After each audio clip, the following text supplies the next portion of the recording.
যুক্তরাষ্ট্রের পেনসিলভানিয়া অঙ্গরাজ্যের ফিলাডেলফিয়ার কিংসেসিং এলাকাত মোহাম্মদ মাহফুজুল হক নামে এক ব্যক্তিরে গুলি করে হত্যা করা হয়। মঙ্গলবার রাতে এই ঘটনা ঘটে। নিহত মাহফুজুল জনপ্রিয় ফুড ডেলিভারি প্রতিষ্ঠান ডোরডেশের একজন কর্মী আছিল। ফিলাডেলফিয়ার পুলিশ প্রধান জানায়, স্থানীয় সময় রাত 9টার দিকে সাউথ ইথান ইনস্টিটিউট গুলির খবর পাই এনে পুলিশ ঘটনাস্থলত পৌঁছায়। যেটা 43 বছর বয়সী মোহাম্মদ মাহফুজুল হকরে মেডিত ফরি থাকতে দেখা যায়। তার মাথার পেছনে গুলির আঘাত আছিল।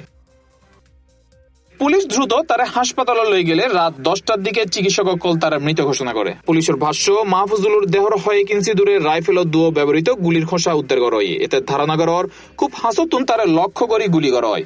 তদন্তকারী অকলের প্রাথমিক ধারণা ইয়েন একখান পরিকল্পিত হত্যাকাণ্ড এবং নির্দিষ্ট লক্ষ্যবস্তু করিয়ে এনে হামলাও চালানো হয়। এই ঘটনাত পুলিশ মুখোশধারী 3 জনের সন্দেহভাজন হিসেবে শনাক্ত করছে, তবে তদন্তের সাথে তারা পরিচয় প্রকাশ না করে।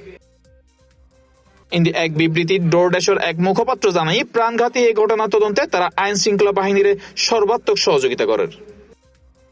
International desk, C+ TV।